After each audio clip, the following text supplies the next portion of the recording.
నేను ఇంకొక మాట కూడా చెప్తా ఉన్నా, కేవలం కర్ణాటక ముఖ్యమంత్రిగా ఉన్న ఆనాడున్న యడ్యూరప్ప గారు బీజేపీ ముఖ్యమంత్రి ఆయన, అదేవిధంగా సోనియా గాంధీ గారు స్వయంగా ఎన్ఐసి చైర్మన్, అశోక్ చవాన్ గారు మహారాష్ట్ర ముఖ్యమంత్రిగా 2010లో అప్పుడేం జరిగింది, ఆదర్శ్ హౌసింగ్ సొసైటీ కుంభకోణం.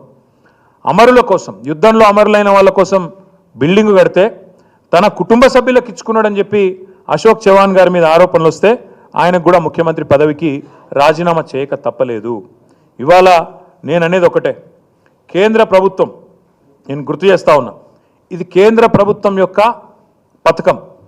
అమృత్ అనేది కేంద్ర మున్సిపల్ శాఖ యొక్క పథకం. అక్కడ ఉండే urban development minister ML Khattar, అదేవిధంగా సహాయ శాఖ మంత్రి ఉన్నారు, ఆయనకు కూడా నేను ఉత్తరం రాసిన, ఏమని, ఇలా మొత్తం కుంభకోణం జరిగింది, మీ ప్రభుత్వం పంపించిన పైసలు ఇవి, దీని మీద వెంటనే మీరు పూర్తి స్థాయిలో బయటికి సమాచారం తీసుకొని దీని మీద చర్య తీసుకోండి అని కోరిన. ఇక్కడ అన్నిటికన్నా విచిత్రమైన విషయం చెప్తాను, మీరందరూ జర్నలిస్టులు, మీరు అడిగినా కూడా ఈరోజు ఈ ప్రభుత్వం ఫిబ్రవరిలో జరిగిన టెండర్లను బయట పెట్టడం లేనేలేదు. 8,888 కోట్ల రూపాయల వర్కులు ఎప్పుడు పిలిచారు, ఏ పద్ధతిన పిలిచారు, ఎట్లా ఇచ్చారు అంటే చెప్పడం లేదు. ఇది కూడా ఎట్లా బయటకు వచ్చింది, ఇది ఎట్లా బయటకు వచ్చిందంటే, ఇండియన్ హ్యూమ్ పైప్ కంపెనీ ఒక పబ్లిక్ లిస్టెడ్ కంపెనీ కాబట్టి, బాంబే స్టాక్ ఎక్స్చేంజ్లో, నేషనల్ స్టాక్ ఎక్స్చేంజ్లో లిస్ట్ అయి ఉన్న కంపెనీ కాబట్టి వాళ్ళకు ఒక వర్క్ వచ్చింది. ఆ వర్క్లో 80% ముఖ్యమంత్రి గారు బామ్మర్దికి దారాదత్తం చేస్తున్నామని చెప్పక తప్పని పరిస్థితుల్లో వాళ్ళు బయట పెడితే లెటర్ రాస్తే ఆ లెటర్ బయటకు వచ్చింది. ఇది ఆ లెటర్ యొక్క డీటెయిల్స్. అదేవిధంగా దాని యొక్క వివరాలు, వర్క్ వివరాలు, ఎన్ని నెలల్లో కంప్లీట్ చేయాలన్న వివరాలు, వర్క్ ఎక్కడ ఏంది అన్న వివరాలు కూడా నేను మీ ముందు పెడతా ఉన్నా. నేను ఇప్పుడు కేంద్ర ప్రభుత్వాన్ని ఒకటే అడుగుతా ఉన్నా, ఈ రాష్ట్రంలో ఇక్కడ నుంచి ఒక కేబినెట్ మంత్రి ఉన్నాడు కిషన్ రెడ్డి గారు, ఒక సహాయ శాఖ మంత్రి ఉన్నారు బండి సంజయ్ గారు, ఈ రాష్ట్రంలో 8 మంది ఎంపీలు ఉన్నారు భారతీయ జనతా పార్టీకి. నేను వారిని ఒకటే అడుగుతా ఉన్నా, కాంగ్రెస్ బీజేపీ కుమ్మక్కు కాకపోతే కేంద్ర ప్రభుత్వానికి సంబంధించిన ఈ అమృత్ పథకంలో ఇప్పటిదాకా జరిగిన ఈ టెండర్ల మీద పూర్తి స్థాయి విచారణ కేంద్ర ప్రభుత్వం వెంటనే ఆదేశించాలి. 8,888 కోట్ల వర్కులు ఏవైతే టెండర్లు పిలిచారో వాటిని వెంటనే తక్షణమే రద్దు చేయాలి, చేసి పూర్తి స్థాయి ఎంక్వైరీ కేంద్ర ప్రభుత్వం వెంటనే పిలవాలని చెప్పి నేను డిమాండ్ చేస్తా ఉన్నా. ఎందుకంటే ఈ ప్రభుత్వం వచ్చిన తర్వాత ఆరోపణలు చాలా వచ్చినాయి, కానీ నిర్దిష్టమైన ఆధారాలతో సహా ఈరోజు మేము బయట పెడతా ఉన్నాం. ఈ విషయంలో వెంటనే కాంగ్రెస్ బీజేపీ మిలాఖాత్ కాకపోతే, మీరు ఒకటి కాకపోతే, కుమ్మక్కు కాకపోతే, బీజేపీకి చిత్తశుద్ధి ఉంటే, మీ ప్రభుత్వం కేంద్ర ప్రభుత్వ పథకం అమృత్, అందులో ఇంత పెద్ద అవినీతి జరిగితే మీరు కనుక మౌనంగా ఉన్నా, మీరు కనుక విచారణకు ఆదేశించకపోయినా తప్పకుండా రేవంత్ రెడ్డి గారికి మీకు పూర్తి స్థాయి అండర్స్టాండింగ్ ఉంది. ఇద్దరు మిలాఖాత్ అయ్యే మరి మొన్న ఎన్నికల్లో పనిచేసినట్టే ఇప్పుడు కూడా చేస్తూ ఉన్నారని అనుకోక తప్పదు. నేను ఎంఎల్ ఖట్టర్ గారు కేంద్ర మంత్రి గారు ఆయన అడుగుతా ఉన్నా, మీరు వెంటనే కేంద్ర ప్రభుత్వం వెంటనే మీ శాఖకు సంబంధించిన సబ్జెక్ట్ ఇది, మీరు విచారణకు ఆదేశించండి, తప్పకుండా అన్ని నిజాలు కూడా బయటకు వస్తాయి. ఫిబ్రవరి నుంచి ఇప్పటి వరకు ఒక్కటంటే ఒక జీవో కూడా ప్రభుత్వం వెబ్సైట్లో పెట్టడం లేదు. టెండర్లు ఎక్కడ పోయినాయి, ఏమైనాయి చెప్పడం లేదు.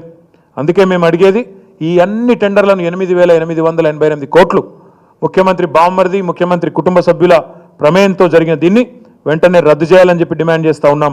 ఈ సమాచారం మొత్తం ప్రజల ముందు పెట్టాలని చెప్పి కూడా మా పార్టీ తరఫున మేము డిమాండ్ చేస్తూ ఉన్నాం. అదే మాదిరిగా ఇవాళ ఇది కేవలం ఒక కుంభకోణం, ఇంకా ఇట్లాంటి కుంభకోణాలు చాలా ఉన్నాయి. మీకు ధారావాహికగా రేపటి నుంచి ఎల్లుండి నుంచి ఒక్కొక్కటి కొడంగల్ లిఫ్ట్ ఇరిగేషన్ ఏంది, అక్కడేం జరిగింది, ఇంకా అదేంది అది 4th సిటీ 4 బ్రదర్స్ సిటీ ఏంది, 4 బ్రదర్స్ ఎట్లా అక్కడ ఏం చేస్తున్నారు, ఇవన్నీ కూడా ధారావాహికగా మీకు బ్రహ్మాండంగా అందజేస్తాం, రాష్ట్ర ప్రజలకు కూడా తెలియజేస్తాం. ఇవాళ మాత్రం ఈ అమృత్ టెండర్లలో భాగంగా బావమరిదికి అమృతాన్ని పంచుతూ రాష్ట్ర ప్రజలకు విషయాన్ని పంచే కార్యక్రమాన్ని అనుముల రేవంత్ రెడ్డి ఏదైతే చేస్తున్నాడో దీన్ని తప్పకుండా కేంద్ర ప్రభుత్వం కనుక అడ్డుకోకపోతే, వెంటనే విచారణకు ఆదేశించకపోతే, ముమ్మాటికి ఇందులో కిషన్ రెడ్డి గారు బండి సంజయ్ గారు వెంటనే స్పందించకపోతే, ఇక్కడ ఉన్న 8 మంది భారతీయ జనతా పార్టీ పార్లమెంట్ సభ్యులు స్పందించకపోతే రాష్ట్రంలోని ప్రతి ఒక్కరికి అర్థమైపోతుంది మీ డ్రామా, మీ ఇద్దరు కలిసి ఆడుతున్న నాటకం అర్థమవుతుంది. మొదలు ఒక 2 రోజులు మహేష్ రెడ్డి అని ఎమ్మెల్యే ఇక్కడ ఎల్పీ లీడర్ ఆయన మాట్లాడండి దీని మీద. మళ్ళీ పైకి వెళ్ళి ఏం ఆదేశాలు వచ్చినాయో సపరేట్గా నోరు మూసుకున్నాడు, మళ్ళీ నోరు తెరవలేదు ఇప్పటిదాకా. అంటే ఏదో జరుగుతున్నది కేంద్ర స్థాయిలో, పైన స్థాయిలో, మంత్రుల స్థాయిలో, ముఖ్యమంత్రి స్థాయిలో జరుగుతున్నది. కానీ ముఖ్యమంత్రి నువ్వు తప్పించుకోలేవు. చట్టం చాలా చాలా క్లియర్గా ఉంది. ఒక ముఖ్యమంత్రి తన పదవిని అడ్డం పెట్టుకొని తన కుటుంబ సభ్యులకు ఏదైనా మేలు చేస్తే, ప్రజల సొమ్మును దారాదత్తం చేస్తే తప్పించుకోలేవు అనేది 1988 మీ రాజీవ్ గాంధీ తెచ్చిన prevention of corruption act section 11, 7, 13 they are very clear. ఈ సెక్షన్ 7, 11, 13లో నువ్వు దొరికిపోయినావు, తప్పించుకోలేవు అనే మాట కూడా రేవంత్ రెడ్డికి చెప్తూ కేంద్రాన్ని మళ్ళీ డిమాండ్ చేస్తా ఉన్నాను నేను. తక్షణమే ఆదేశించండి, ఒక క్షణం కూడా ఆలస్యం చేయకండి, ఆదేశించండి. ప్రజల అనుమానాలు ఎందుకు అసలు నేను తెప్పించి చూసిన ఈ సూదిని సృజన్ రెడ్డి ఎవరు, ఆయన కంపెనీ ఏంది, వివరాలన్నీ తీసుకున్నా. పోయిన సంవత్సరం, అంతకుముందు సంవత్సరం 2 కోట్ల లాభం ఉన్న కంపెనీ అది. 2 కోట్ల లాభం ఉన్న కంపెనీ 1000 కోట్ల పనులు చేస్తుందట. అదే ఐహెచ్పి లాంటి పబ్లిక్ లిస్టెడ్ కంపెనీ మాత్రం 200 కోట్ల పని చేస్తుందట. ఇది నమ్మొచ్చా? ఇది నమ్మశక్యంగా ఉందా? ఇది ముఖ్యమంత్రి ప్రమేయం లేకుండా, ముఖ్యమంత్రి ఆర్మ్ ట్విస్టింగ్ లేకుండా, ముఖ్యమంత్రి ఒత్తిడి లేకుండా, బెదిరింపు లేకుండా జరిగే పనేనా? ఇంతకంటే ఓపెన్ అండ్ షట్ కేసు ఉంటుందా? ఆలోచించాలని చెప్పి నేను కోరుతా ఉన్నా. తప్పకుండా ఈ విషయంలో నిగ్గు తేల్చాల్సిందిగా మళ్ళొకసారి కేంద్ర ప్రభుత్వాన్ని డిమాండ్ చేస్తా ఉన్నా. Thank you. వాళ్ళకి ఇష్టమున్న సంస్థతో చేసుకోమను, ప్రజల పైసలు కాపాడమను. ఆ సిబిఐ చేస్తుందా, సివిసి చేస్తుందా, ఈడీ చేస్తుందా, లేకపోతే కేంద్ర పట్టణాభివృద్ధి శాఖ చేస్తుందా, వాళ్ళ ఇష్టం, వాళ్ళ విచక్షణ. విచారణ జరుపుతారా లేదా అన్నదే మా ప్రశ్న. వాళ్ళకు ఇంట్రెస్ట్ ఉందా లేదా ప్రజాధనాన్ని కాపాడాలనేది లేదా అనేది వాళ్ళకున్న ప్రశ్న. రేవంత్ రెడ్డి కూడా చెప్పాలా సమాధానం. బావమరిది కంపెనీకి 1137 కోట్ల వర్క్ ఇచ్చి ఎందుకు ఆ జీవో దాచినో చెప్పాలి. ఎందుకు 6 నెలల నుంచి, ఫిబ్రవరి మాసం నుంచి ఈరోజు వరకు జీవోలు ఎందుకు వెబ్సైట్లో పెట్టడం లేదు? నిజంగా దాచాల్సిందేమీ లేకపోతే, దాచేదేమీ లేకపోతే 2 కోట్ల కంపెనీకి 1000 కోట్ల వర్క్ ఇచ్చి, 2 కోట్ల లాభం ఉన్న కంపెనీకి 1000 కోట్ల వర్క్ ఇచ్చి, 1137 కోట్ల వర్క్ ఇచ్చి ఎందుకు ఇవాళ దొంగకు తేలిగుట్టినట్టు ఈ వ్యవహారం చేస్తున్నాడు రేవంత్ రెడ్డి కూడా సమాధానం చెప్పాలి. ఓకే.